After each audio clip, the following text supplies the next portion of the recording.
हम लोगों ने विचार किया था भगवत प्राप्ति के कुछ क्रम बताए गए। पहले 3 विषय, इसके अनंतर वहाँ के विद्वानों महापुरुषों से दर्शन, उनकी सेवा, उनके द्वारा दिए हुए उपदेश का श्रवण, और उस श्रवण में श्रद्धा और विश्वास आवश्यक है,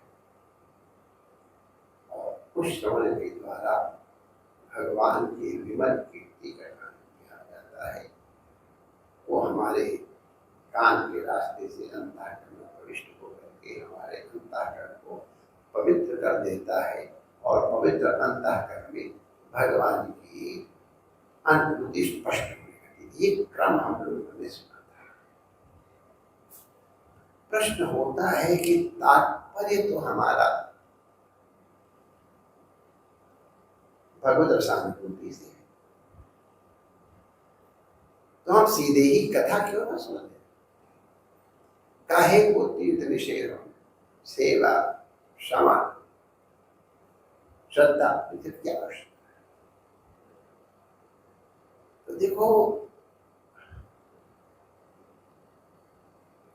कुछ वस्तुओं का संयोग परम लाभ प्राप्त करने के लिए आवश्यक,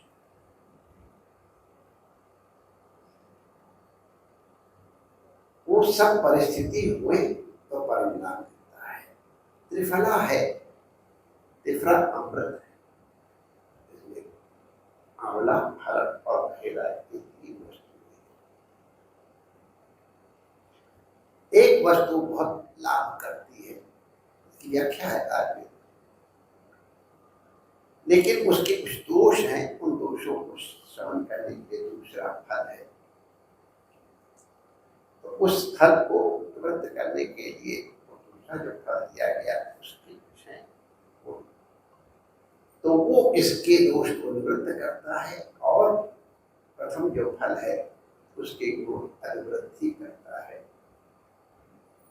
तो हम दोष नहीं चाहते हैं उन फलों के, और गुण चाहते हैं, इसलिए त्रिफला का सही।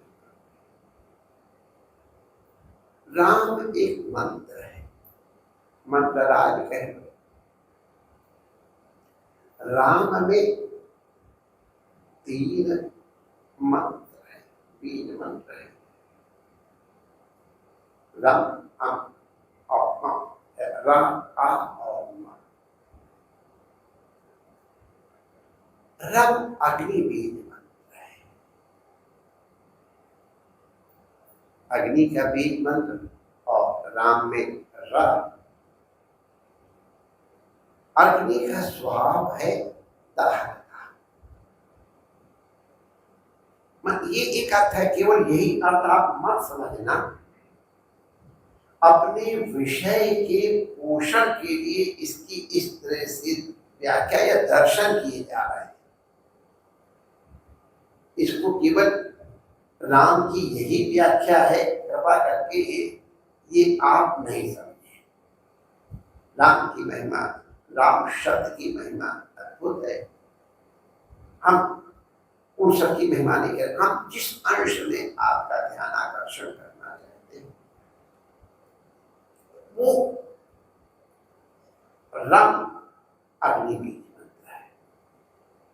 जो लोग साधना करते हैं वो रंगी से चक्रोतर जल छोड़ करके अग्नि चक्र बनाते हैं, जिससे बाहर के दोष हमारी साधना काल में न आवे। जिनको ये परंपरा ज्ञात हो वो प्रयोग करें, नहीं तो भगवान का नाम तो सबसे बड़ा कवच है।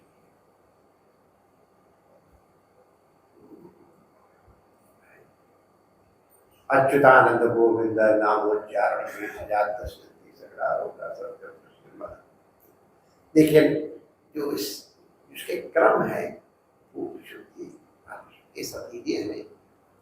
तो जो उस साधना के पथ में हैं और जिनको अपने गुरु के द्वारा ये विधियां बताई गई हैं, उनके लिए नकल करने की आवश्यकता नहीं। तो कभी कभी नकल से कभी कभी हानि भी होती है। हमारे गुरु महाराज ने कहा था कि एक बार कोई साधक के प्राणायाम कर रहे थे, आज 50 साल हो गए,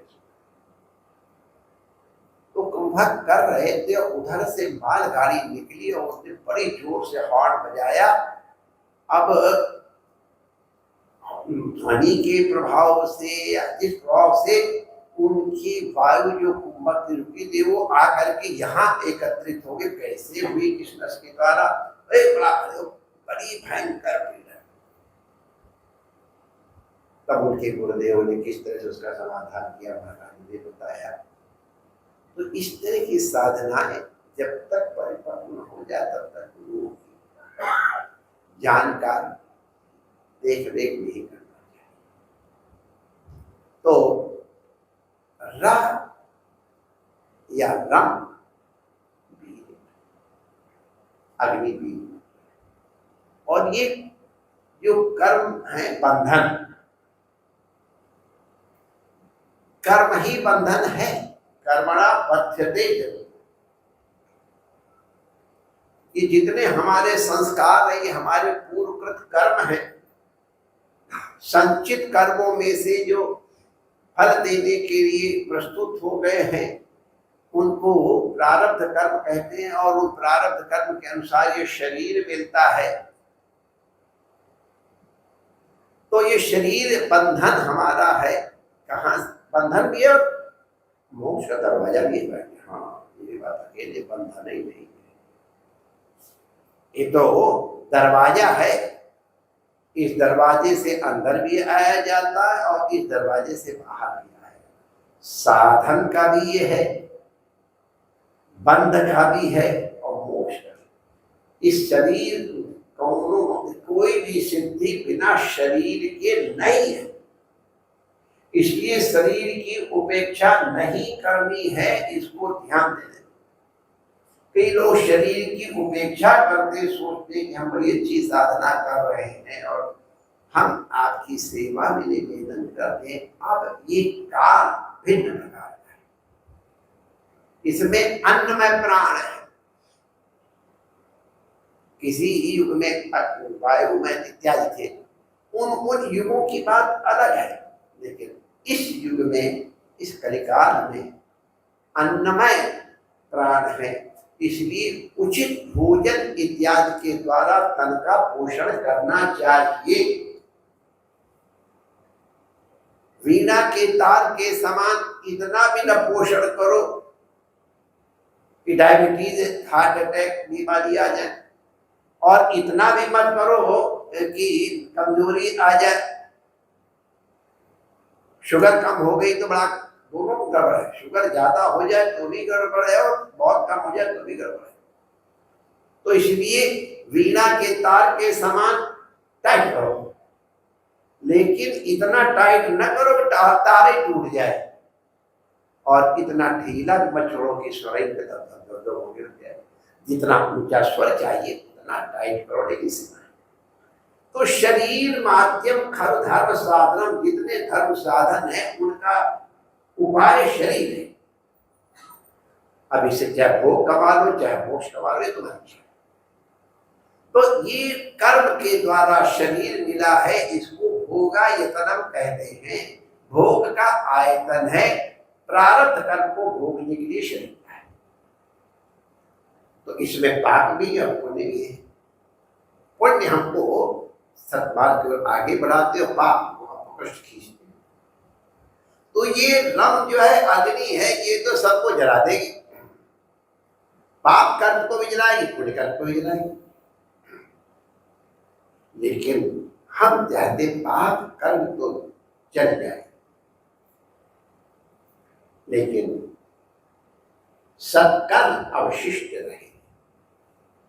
तो इसलिए जैसे चूल्हा बना देते हैं तो अग्नि चूल्हे के अंदर है, तो जला तो रही है, लेकिन एक मर्यादा के अंदर जला रही है कि हमारी दाल बन जाए, खिचड़ी बन जाए, लेकिन बनाने वाले के कपड़े में आग न लगे। तो उसी तरह से उसने माँ बीज मंत्र आ बीज मंत्र लगा दिया गया।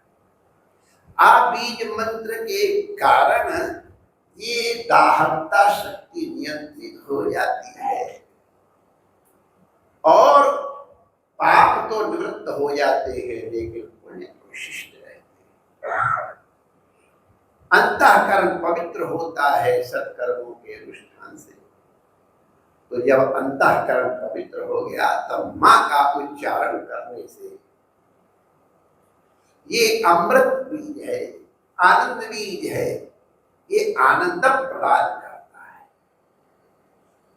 तो कहा जा सकता है जब खाली माँ से ही आनंद आना है तो माँ का ही केवल जप कर लिया जाए, कहे रा और आ, इसकी क्या आवश्यकता है।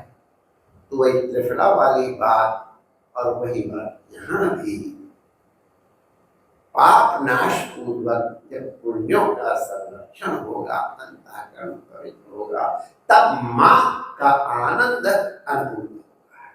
इसलिए रा आ के सहित माँ का उच्चारण करना।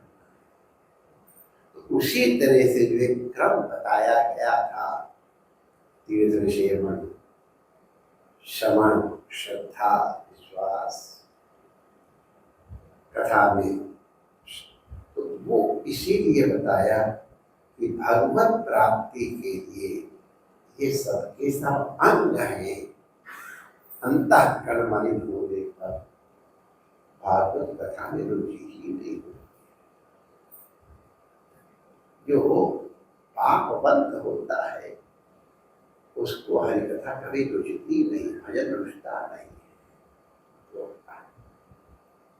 हम लोगों को पहले जो मार्केट मिला करती थी, अभी भी कपड़ा मिलता है, तो हमको गेरू रंग चढ़ाना है, हम लोग गेरू से कपड़ा करते हैं। तो वैसे ही गेरू से रंग लेकर नहीं चढ़ता है, तो पहले हम उसकी माड़ी निकालते हैं। माड़ी निकल जाने के बाद, माड़ी जो प्रतिबंधक है रंग चढ़ने में, उसके निवृत्त होने के बाद जब गेरू भिगो देते हैं, चकाचक गेरू भिगो, क्या बढ़िया। तो उसी तरह से भक्ति की प्राप्ति के लिए जो क्रम बताया गया है, उस क्रम के अनुसार भगवान से मिलने का प्रयास करेंगे तो भगवत